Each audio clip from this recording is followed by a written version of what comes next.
Good day, ma'am.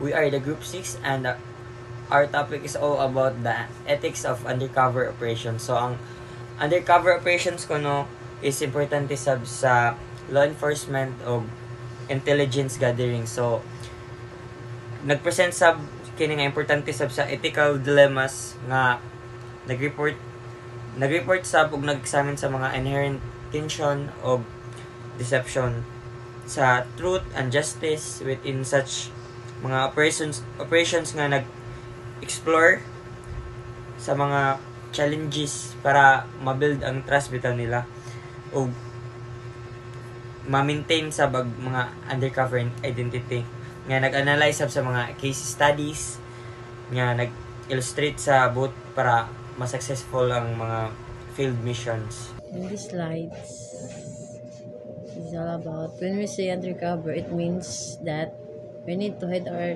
true identity just to seek information and find the organization and hide out these. But we need to be careful because some criminals can easily detect our true identity with the wrong move, and it is the only way that they cannot know us if we will call a backup, so they cannot detect what we are targeting. Building trust and has an undercover officer, we should act to pretend to be someone else and dapat ma-gain nato ang mga trust or tiwala nila sa mga tao nga atong imbestigahan kay para makuha nato ang mga impormasyon na atong kinahanglan. Kung example kanang isa ka tawo nga close nato, di ba, murag ma-share nila ang mga impormasyon or kanang comfortable sila nga makipag-istorya sa toa. Ang moral compromise, sometimes ang usa ka officer is ma-force na makakita or makahimo sila ng mga illegal na action or mga activities during sa undercover kay makafeel sila na ma-break ang ilang moral or mga moral values. Ang kanang emotional entanglement is kanang, di ba, ang undercover officer na makiklose man sa usa ka tawo na ilang imbestigahan during sa process na makiklose ang usa ka officer sa usa ka tawo, dili malikayan na ang mga officer is maka-develop ng emotional connection sa ilang imbestigahan. Next, the risk of internment occurs with the undercover officer poses someone to commit a crime they will not normally commit.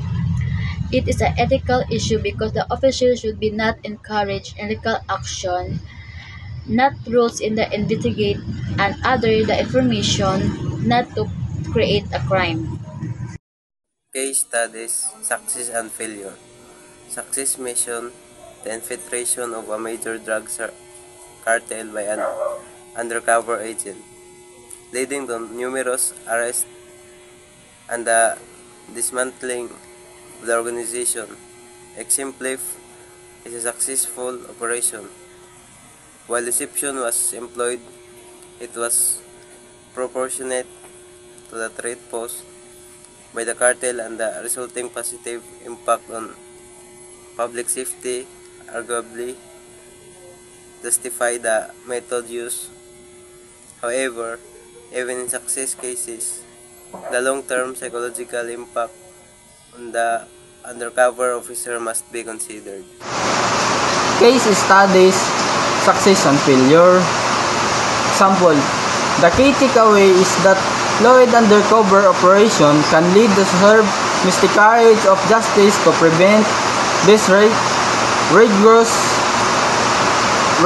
ethical guideline and robust accountability mechanism are crucial.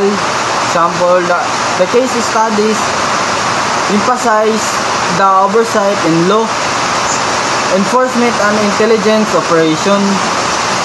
The potential consequences of failure in this area can be where impact individual lives and the integrity of the justice system. That's all po. Undercover operations present a complex ethical landscape, balancing the need for deception with principles of truth and justice requires careful considerations of proportionality, oversight, and accountability. The potential for more compromise, emotional entanglement, and entrapment necessitates rigorous training, ethical guidelines, and ongoing support for undercover bears. Careful analysis of both successful and failed missions can inform best practices and help minimize the ethical risk inherent in this crucial aspect of law enforcement. Further research into the long-term psychological effect on offenders and development of more robust ethical frameworks are essential for ensuring that undercover operations are conducted responsibly and ethically.